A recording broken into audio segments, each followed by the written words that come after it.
Donovan enjoyed his drive to work every morning at Rose Hall Great House, the sun shining off the turquoise waters of Montego Bay, a cool breeze whipping past his face, reggae blasting full volume from the speakers of his aging Camry.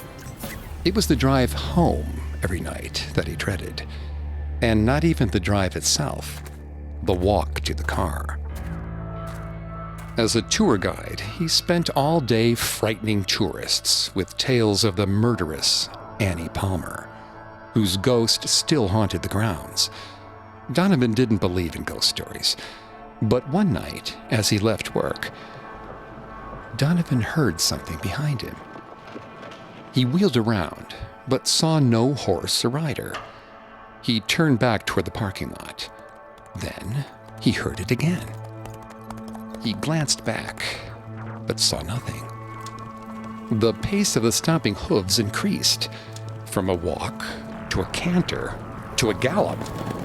The sound echoed around in his head. Donovan spun around, and that's when he saw her.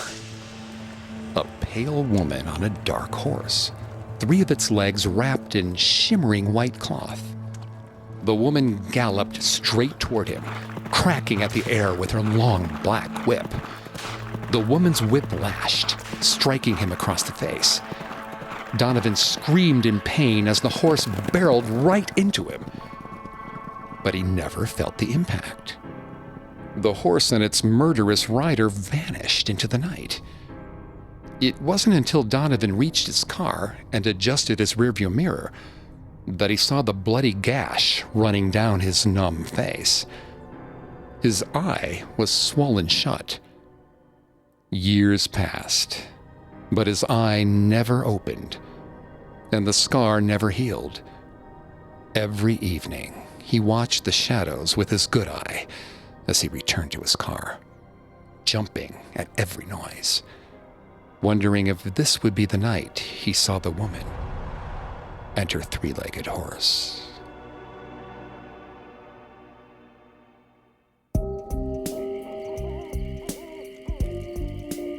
Welcome to Haunted Places. I'm Greg Polson. Every Thursday, I take you to the scariest, eeriest, most haunted, real places on Earth. This week, joining me on a supernatural journey to Rose Hall in Montego Bay, Jamaica, and discover why, to this day, it's haunted. If you can't get enough haunted places, don't forget to subscribe. You can find us on your favorite podcast directory, as well as on Facebook and Instagram at Parcast, and on Twitter at Parcast Network, or on our website, parcast.com. If you like what you hear, please leave a 5-star review, wherever you're listening. There isn't just one haunted mansion at Rose Hall in Montego Bay, Jamaica. There are 2 plantation homes plagued by restless spirits. The first is the Cinnamon Hill Great House, which once belonged to the legendary Johnny Cash. And the second is the eponymous Rose Hall Great House. Rose Hall was built in the 1770s and named after its first owner, Rosa Kelly. 2 sets of wide stone steps led into a stately, symmetrical Georgian mansion. Its interiors were furnished with rich, red mahogany wood, and the windows looked out over the ocean. But this picturesque plantation was built on the backs of the slaves who harvested sugarcane in the fields surrounding the mansion. And rumor has it that one of the plantation's most infamous owners was Annie Palmer, who married into the family in 1820. According to legend, Annie often rode her horse in the middle of the night, whipping any slaves she passed by. Her horse had white bandages wrapped around 3 of its legs, and locals named it the 3-legged horse. Annie was a cruel woman, and she met a cruel end. Annie looked out her balcony over the sugarcane fields. In the distance, she could just see the rotting head of her former house slave. That would teach them to try and poison her. She smiled to herself. The woman must have had conspirators. She would kill them all, but slowly, painfully. Annie was so caught up in her thoughts that she didn't hear the door open. Nor did she hear the footsteps growing ever closer. But she did feel the hands grabbing at her throat and squeezing it tight. Annie's corpse was discovered lying across her bed. No one knew or cared who killed her. But 100 years later, rumors began to spread that Annie's ghost was haunting the former slave plantation. In the 1920s, a Jamaican author named Herbert George de Lisser decided to capitalize on these rumors. The great house at Rose Hall had once been a beautiful home, or so Herbert had been told. But all Herbert saw was a monstrous, derelict ruin looming over him. Vines crept along the great house's walls. The paint of the once gleaming white facade had faded to a dingy yellow. The wood was rotting. The yawning windows were dark, offering no glimpse of the ruined house beyond. Herbert shivered. Perhaps he was taking his research a little too far. After all, he already had most of his new novel planned out. Looking around the moonlit grounds, imagining the plantation as it might have looked 100 years ago, the house shining white in the sun above the green fields of sugarcane. In Herbert's imagination, Annie Palmer studies voodoo as a child, from a mysterious Haitian woman she knows only as the Baroness. And when she moves from Haiti to Jamaica, she gives in to her dark desire to kill. She murders 3 husbands, and she tortures, rapes, and slaughters her slaves.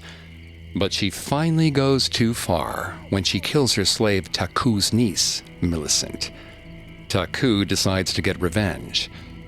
Taku and a group of men armed with machetes sneak up through a secret door in the cellar and corner Annie Palmer in the bedroom. Taku grabs Annie by the throat and strangles the evil woman to death. Or maybe Taku should stab her with a machete. That might make for a more gruesome end. Herbert jolted back to awareness. How long had he been wandering the ruins of Rose Hall, lost in his thoughts? He looked around and realized he was now standing on the portico at the top of the broken stairs. Below him, Montego Bay glittered in the moonlight. But Herbert didn't remember climbing the moss-covered steps. The house seemed to call to him, beckoning him onward. He found himself stepping inside the dark archway and into the remnants of the entrance hall. Herbert pulled out his right-angle flashlight and flicked it on, but he could barely make out anything in its tiny circle of light. Just beyond his field of vision, shadows loomed. Anything could be hiding in that darkness. He knew from his research that somewhere upstairs was the bedroom of Mrs. Rosa Palmer. This was where Herbert wanted his protagonist Annie to meet her gruesome demise. He needed to see the bedroom for himself. He shuffled forward slowly, aiming the flashlight at the darkness ahead of him, searching for the mahogany staircase. Every hair on Herbert's body stood on end. He could have sworn he heard a voice. Herbert slowly turned, flashlight at the ready. But he saw nothing in the weak beam of light, and so he inched forward once again, fumbling through the dark hall, until his flashlight illuminated the bottom step of the mahogany staircase. Herbert ascended the staircase carefully, wondering with each step if the rotting wood was about to give way. Each step sagged beneath his weight. When he reached the solid ground of the second floor, he let out a pent-up sigh of relief. 100 years ago, Rosa Palmer's private wing was painted with gold and decorated with elegant portraits. But time had laid bare the true ugliness of this place. The water-damaged walls were bare, and the air smelled of rot. Each doorway he passed yielded no glimpse of the darkened rooms that lay beyond. He felt almost as though someone was peering out at him from the abandoned bedrooms, watching him from the shadows. Herbert came to a halt at the last room at the end of the decrepit hall. This must have been Rosa Palmer's bedroom. He started to step across the lineman and into the room, but stopped, shivering. His shoes felt like they were rooted to the dusty hallway floor, as though something was holding him there. Yet he could see the silhouette shapes of the furniture. They goaded him forward. Herbert took a deep breath and crossed the threshold. He took one step and then another into the bedroom. He swept the flashlight in an arc, surveying the empty room. It was stripped bare, as soulless as every other room in this wretched house. But Herbert brought the room to life in his mind. He imagined Taku towering over Annie, ready to take revenge on his cruel master. He could almost hear her pleading. Wait a moment. Herbert shuddered. That wasn't his imagination. He knew he'd heard it this time. A woman's voice, close at hand. Slowly, he inspected the room with his flashlight once again. The room seemed empty, until his beam passed by the window. A white woman was staring out the window, dressed in an ancient green Mantua gown. Herbert gasped, the flashlight slipping from his hands. As the flashlight hit the ground, the bulb winked out. Herbert could see nothing in the blackness, but he heard footsteps echoing on the ancient wooden floors. Herbert desperately scooped up the flashlight and switched it back on, but the light didn't return. He could sense the woman somewhere nearby. He stretched out an arm, trying to ward her off, but his fingers sliced through empty air.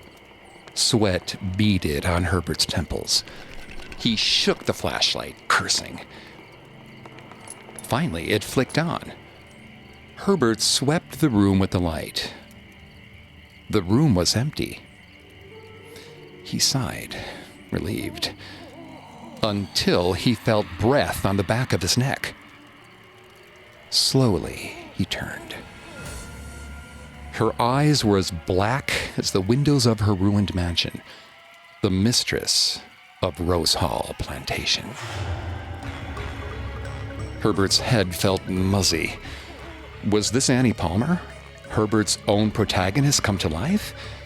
Or was this Rosa Palmer, furious at Herbert's plans to besmirch her family's name? He stumbled backwards, disoriented, as the room seemed to shift around him. His flashlight illuminated ancient furniture that had not been there before. Wooden chairs, a divan, a four-poster bed with blood-red sheets. Herbert's own nightmarish imagination come to life. He was no longer sure what was real and what was his imagination. All he knew was he had to leave, to get away. But the woman loomed over him, blocking the doorway. Her lips formed words, over and over. She made no sound. But Herbert could hear her voice echoing in his mind, warning him not to tell this story, her story. Herbert drew himself up, standing tall, proud, defiant. A cruel smile carved its way across the woman's face. She dove straight into Herbert, merging with him, burying her way deep into his soul. It no longer mattered if he ran. She would be with him until the end of his days. The White Witch of Rose Hall. Our story will continue in a moment after a brief message. And now, back to our story. Herbert George de Lisser wrote and published The White Witch of Rose Hall in 1929, perhaps drawing his inspiration from the spirits haunting the grounds of the Rose Hall plantation. Over the decades, Herbert's tale about the evil Annie Palmer, who murdered 3 husbands and countless slaves, blended with the legends surrounding Rose Hall and took on a life of their own. In the 1960s, the house was refurbished and restored to its original splendor. There were mahogany wood floors, ornate flowered wallpaper, and glittering chandeliers. Every room was filled with heavy antique furniture, 4-poster beds, plush divans, and tables and chairs made of expensive dark wood. But no amount of renovation could rid Rose Hall Plantation of its spirits. Johnny Cash discovered this for himself when he moved into the Cinnamon Hill Great House at Rose Hall in the early 1970s. And still can feel your presence round the great house at Rose Hall. Johnny strummed at his guitar. The song was just about ready to record. But what should he call it? The White Witch? Or maybe The Ballad of Annie Palmer? Johnny stood up and stretched. His hands were cramped after too many hours at the guitar. He put the guitar away, slamming the case shut. Maybe he should go for a walk. But then he heard voices coming from his basement. He frowned. His daughters never played down there. Too scary, they said. But when Johnny asked what they were afraid of, they never replied. Johnny opened the basement door and hollered for the girls. But they didn't respond. Irritated, he called their names again. He felt a tap on his shoulder and spun around. His daughters were standing right behind him, looking puzzled. Johnny let out a breath, then told them to go play outside. The great house was quiet again, peaceful. Johnny started to swing the basement door closed, but then he heard it again. Voices coming from the basement. There was someone in the house. Goosebumps rippled along Johnny's arms. He went into the kitchen and grabbed his wife's heavy wooden rolling pin, a more reliable weapon than his Civil War Colt revolver. Johnny opened the basement door and descended the rickety stairs. He hardly ever went down into the cellar. It was musty and cluttered with boxes and old belongings that no one really wanted or used. He felt cold air on the back of his neck. There must be a draft down here. He flicked the light switch, and the light bulb flickered reluctantly to life. Johnny glanced warily around the cellar, brandishing his wife June's rolling pin. But he didn't see any sign of intruders. There was a strange rattling at the end of the room. It came from the jail cell at the far end of the narrow basement. The real estate agent told him it was most likely built by the plantation's original slave owners in the 1700s, an old and precious antique. But the way it shook now made his skin crawl. The room's light did not reach the small prison cell, and Johnny couldn't see past its iron-barred door. But he could hear whispers emanating from the shadows. Johnny crossed the room.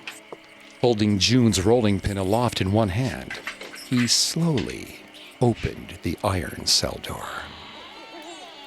As he peered into the cell, he glimpsed 2 figures crouched against the back wall. A young woman clutched a small boy in her arms. They were both gaunt, their limbs stick-thin. Their clothing was little better than rags. "It's all right," Johnny assured them, hoping to coax them out. But the woman and her child just stared at him with wide, dark eyes. Johnny propped open the jail door, crouched, and stepped into the tiny room. He moved slowly, trying not to frighten them. He stretched out a hand to the woman. The woman seized his hand in an icy grip and pulled Johnny close. Before he could yell, she put a finger to her lips. Shh. The woman was very still, as if she was listening for something or someone.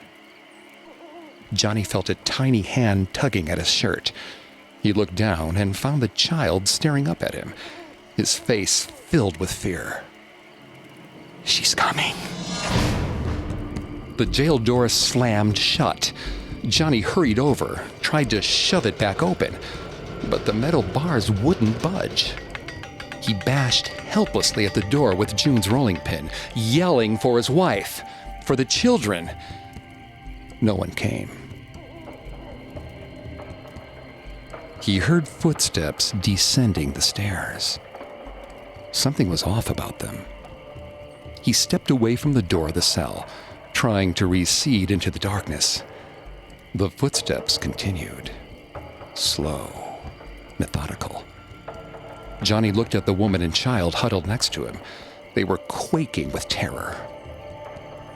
He saw her dress hem first as she approached the cellar floor. Floor length, green velvet. When the woman reached the basement, Johnny could see that she was pale.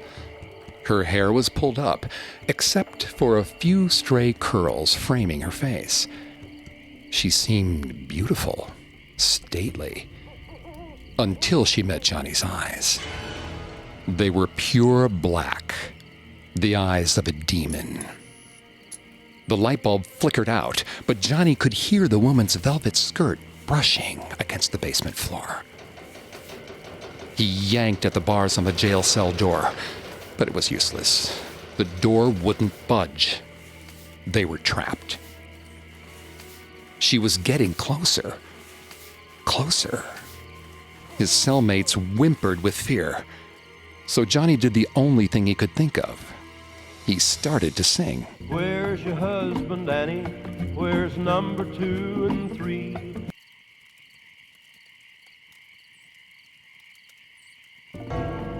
He sang the ballad of Annie Palmer, murderess of Rose Hall. He taunted the black-eyed woman about the husbands she had killed, trying to sound defiant. But his voice was quavering like an old man's. The woman crouched, staring at them through the bars with her black, hungry eyes. With inhuman strength, she yanked on the jail cell door. The door creaked open. The black-eyed woman crept toward them, a predator about to spring. Johnny's voice caught in his throat. His song died away. The woman stretched out a grasping hand. Her jagged fingernails were as black as her eyes. But then, he heard his cellmates humming his ballad. Their voices soft at first, but then they grew stronger.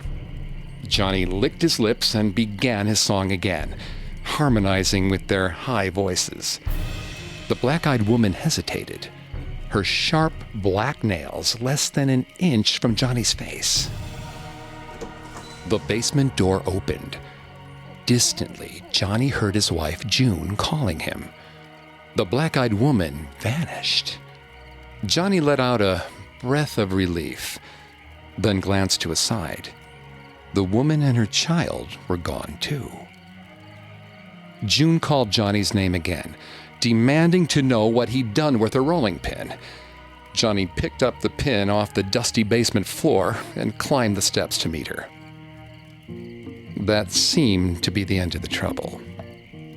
After dinner, Johnny took out his guitar, picking out the chords to his new ballad. And I still can feel your presence round the great house at Rose Hall. Johnny's daughter ran over to him, beaming. She pressed a crayon drawing into his hands. Johnny glanced at the drawing and smiled at his little girl. A self-portrait? She shook her head. He took a closer look at the drawing, and his smile died on his lips. The woman in his daughter's picture wore a dark green dress and a bright red smile. But her eyes were black and empty.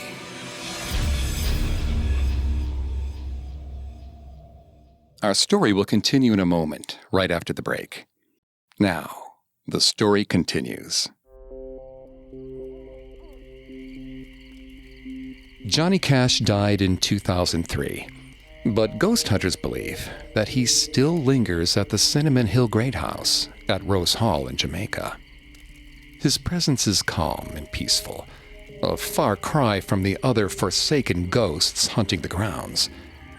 According to Johnny Cash's Ballad of Annie Palmer, Annie's 3 dead husbands are buried under 3 palm trees by the ocean.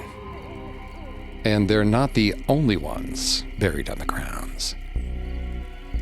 The tour guide leads Darius, Andre, and Nia through the house and out on the grounds to an above-ground cement coffin. This, the tour guide cheerfully informs them, is the tomb of Annie Palmer. Painted on 3 sides of the moss-covered coffin are 3 white crosses. One side is blank, unsanctified. Annie's killer wanted to leave her a way to return to her tomb, the tour guide explains. Darius and his friends exchange smirks. They've done their research. Most of the tale of Annie Palmer is based on The White Witch of Rose Hall by H.G. DeLisser. The real Annie Palmer was no one to be afraid of. But then, whose tomb is that? The 3 friends want to find out. There's no moon lighting the sky as they sneak back across the ground that night to the moss-covered tomb. So they use their cell phones to light the way. They spot a security guard prowling the grounds and hide in the trees, waiting for him to pass. They reach the tomb and set up camp. They're wearing enough bug spray to kill a baby eagle, but the mosquitoes still swarm them, biting any exposed flesh. Nia lights a citronella candle and places it atop the cement grave, but it does little to dissuade the pesky bugs. Andre quickly grows bored, and Darius can hear him playing Candy Crush on his phone. Nia, on the other hand, seems to be taking this all a little too seriously. She stares intently at the tomb, as though she expects a ghost to pop out any second. The candle on the grave flickers in the ocean breeze. Darius hears rustling in the trees. Nia shrieks and grabs at his arm, but it's just an elderly staff member. A jagged scar runs down one side of his face, and one eye is swollen shut. The old man stares at them with his good eye, and Darius wonders what kind of horrors that eye has seen. The man gives them a warning. Watch out for the whooping boy. Darius snorts. What kind of lame ghost is that? But the staff member doesn't laugh. The whooping boy, he explains, worked for the Palmers hundreds of years ago. Each night, he roamed the plantation, hunting down any slaves who tried to escape. Now, he haunts the grounds on moonless nights, still searching for runaway slaves, a whip clutched tightly in his pale hands. And if he finds you, he never lets you leave. The elderly man warns them to run, to leave while they still can. Darius and his friends chuckle nervously, but they make no move to depart. The staff member gives them a last, lingering look before continuing on to the great house at Rose Hall. Darius can't seem to settle his nerves after the old man leaves. The candle gutters in the night breeze, then flickers out. Maybe they should all go back, Nia suggests. Darius has half a mind to agree. But Andre laughs at them. Did that one-eyed old man really scare them? They aren't frightened of Annie Palmer. Why are they so worried about some made-up whooping boy? Embarrassed, Darius leans against the cold cement tomb and folds his arms, trying to appear nonchalant. Nia presses her lips together into a thin line. She keeps trying to make eye contact with Darius. He knows she wants to leave. But Darius isn't going to give Andre another chance to make fun of him. He avoids Nia's gaze and stares out at the grounds. They hear someone approaching from the trees. Probably just another staff member. A white man emerges from the trees, his skin sickly pale in the light of Darius's phone. He isn't wearing a staff uniform. His clothes look ancient, like he's cosplaying a colonist from the 1700s. Darius calls out a greeting, but the man doesn't respond. Instead, he curls back his lips, revealing a mouth full of rotting yellow teeth. He feels Nia tugging at his arm, whispering for them to run. But Darius can't move. He glances right and realizes Andre is still playing games on his phone. He tries to call Andre's name, but he can't find his voice. The white man raises his arm. He's holding a long birch whip in his hand. The whooping boy. Nia's frantic whisper startles Darius out of his stupor. He screams out Andre's name. Andre looks up at him, confused, then turns to see the whooping boy, advancing toward him, smiling with a mouth full of yellow teeth. Nia is the first to run. Darius and Andre race after her, the whooping boy following close behind. Darius can hear the whooping boy chasing after them, cursing them for even trying to escape. He feels a whip curling around his ankle, pulling him down. Darius screams, scrabbling at the dirt with his fingernails, but there's nothing to grab onto. His ankle burns with pain as he slides backward across the grass toward the plantation, dragged by the whooping boy's whip. Andre appears in front of Darius and grabs his hands, trying to pull him up. But the whip is too strong. He keeps sliding through the grass toward the whooping boy. The ghost's laughter grows louder. Andre swears he'll save him. He lets go of Darius's hands, and Darius feels himself sliding across the dirt, faster, faster. But then he feels Andre's fingers tugging at the whip wrapped tightly around his ankle. Andre curses, yanks, and suddenly Darius is free. He scrambles to his feet, and Andre hollers at him to run. Darius races across the grounds, moving so quickly he soon catches up with Nia.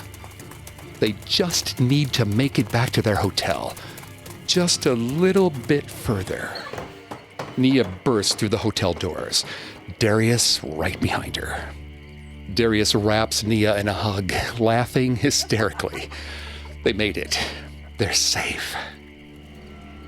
But wait. They look around.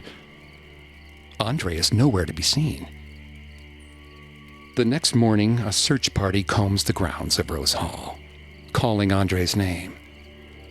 Darius finds Andre's cell phone resting atop the cement tomb. As Darius reaches for Andre's phone, he feels his own phone buzzing in his pocket. He reaches it out and sees that he has a new text. From Andre. Darius shudders. That's impossible. He glances swiftly at the tomb, where Andre's phone lies abandoned. Darius's phone buzzes again. Another text from Andre. He opens it, his hands shaking. A message appears over and over until it fills Darius's screen. He never lets you leave.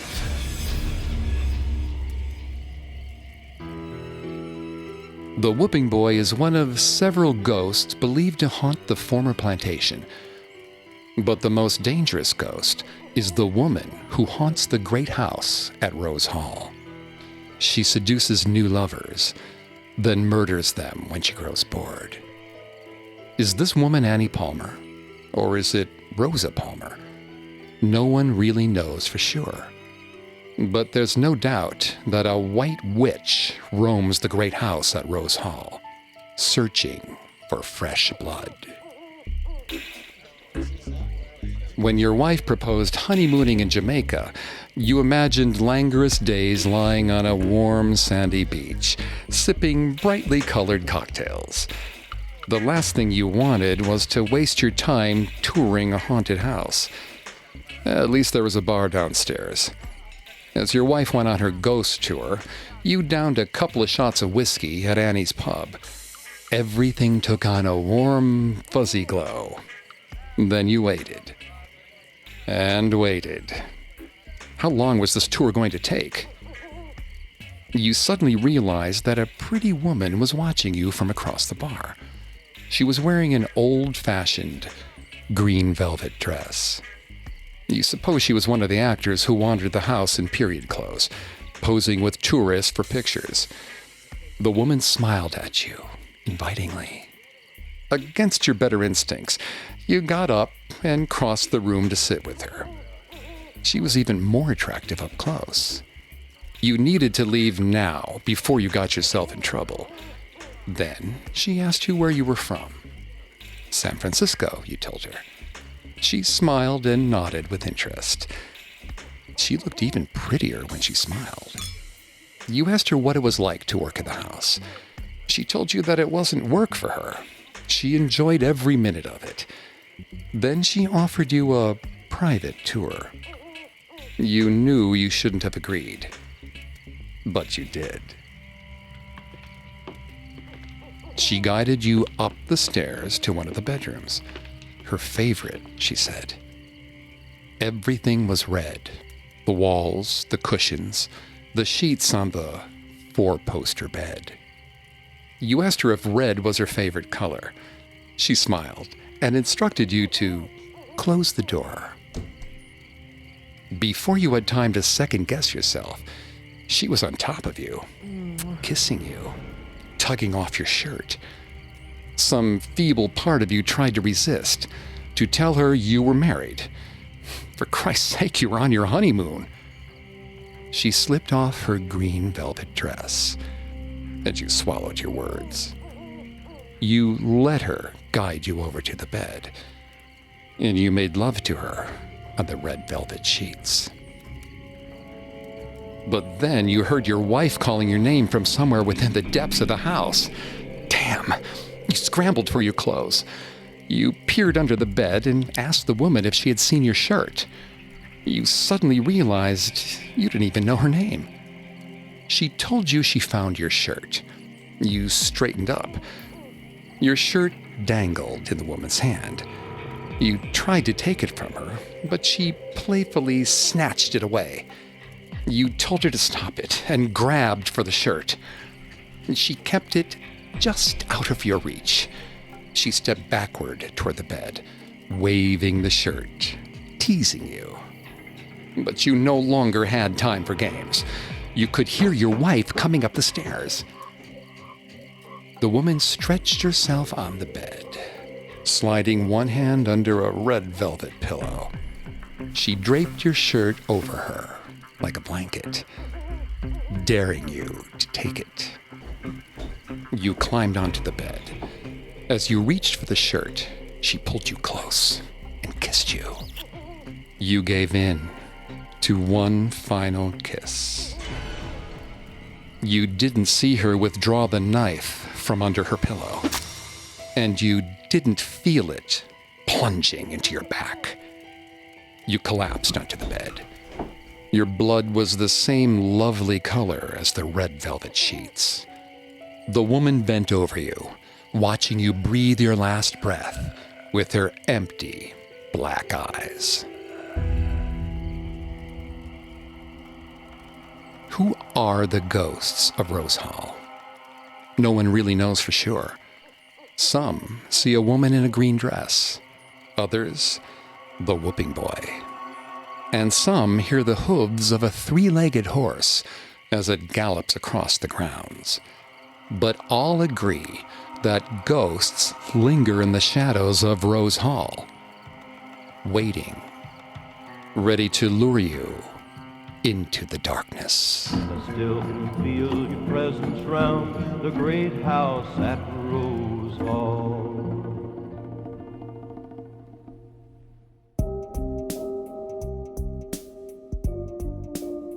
Thanks for listening to Haunted Places. Don't forget to subscribe to Haunted Places on Apple Podcasts, TuneIn, Google Play, Stitcher, Spotify, or any other podcast directory. If you like what you hear, leave a 5-star review or tell us what you think on social media. We're on Facebook and Instagram as @Parcast and Twitter @Parcast Network. It seems simple, but it really helps our show. A new episode comes out every Thursday. We'll see you next week. Haunted Places was created by Max Cutler. It's a production of Cutler Media and is part of the Parcast Network. It's produced by Max and Ron Cutler. Sound design by Ron Shapiro. With production assistance by Joel Stein, Maggie Admire, and Carly Madden. Haunted Places is written by Jeanette Manning. I'm Greg Polson.